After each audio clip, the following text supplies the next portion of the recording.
आज की इस वीडियो में हम बात करेंगे कि हम डायरेक्ट आईवी इन्फ्यूजन या ड्रिप कैसे लगा सकते हैं।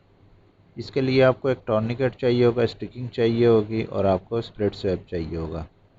आपने ड्रिप को तैयार कर लेना है, टॉर्निकेट को अप्लाई कर देना है। टॉर्निकेट को थोड़ा सा टाइट बांध दें ताकि आपकी वेंस प्रोमिनेंट हो जाएं, वेंस आपकी सामने आ जाएं। मुट्ठी को अच्छे तरीके से बंद करवा लें, फिस्ट यानी कि मुट्ठी को अच्छे तरीके से बंद कर लें ताकि वेंस रगें आपकी प्रोमिनेंट हो जाएं। ये आप देख सकते हैं कि वेंस प्रोमिनेंट होना स्टार्ट हो गई हैं। ड्रिप में से जितना भी एयर्स हैं, बबल हैं, वो आप रिमूव कर दें। इसके लिए आप रेगुलेटर को खोलें और बबल्स को रिमूव कर लें।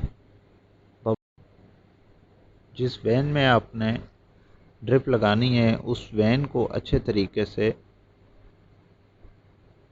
उस एरिया को क्लीन कर लें।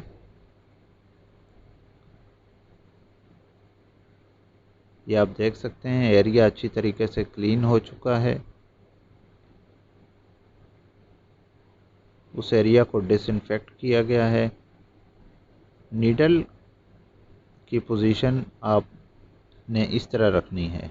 नीडल की पोजीशन आपने इस तरह रखनी है। नीडल को जो शार्प एरिया है उसको आपने स्किन वाली साइड पे रखना है। स्किन को थोड़ा सा ट्रैक्शन दें, एक हाथ से स्किन को ट्रैक्शन दें। आप अपने अंगूठे से आप ट्रैक्शन दे सकते हैं ताकि ड्रिप लगाते वक्त स्किन इकट्ठी ना हो। ये आप देख सकते हैं स्किन को ट्रैक्ट कर लिया गया है, ट्रैक्शन दे दिए और जैसे ही वेन में जाएगी प्रोमिनेंट एरिया में, नीडल के प्रोमिनेंट एरिया में ब्लड आना शुरू हो जाएगा। ये आप देख सकते हैं कि ब्लड आ गया है।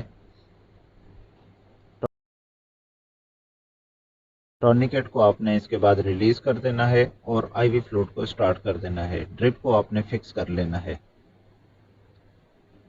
स्टिकिंग लगाकर आप फिक्स कर। अभी आप अपना आईवी फ्लूइड चलाकर देखें।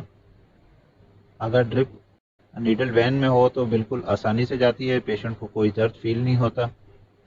आप ये देख सकते हैं यहाँ पे किसी किस्म की स्वेलिंग नहीं है। अगर वैन से आउट हो तो स्वेलिंग होना स्टार्ट हो जाती है। अगर स्वेलिंग स्टार्ट हो जाए तो आपने फ़ौरन ड्रिप को बंद कर देना है। ये नीडल वैन में है और बिल्कुल ओके है, ड्रिप सही चल रही है।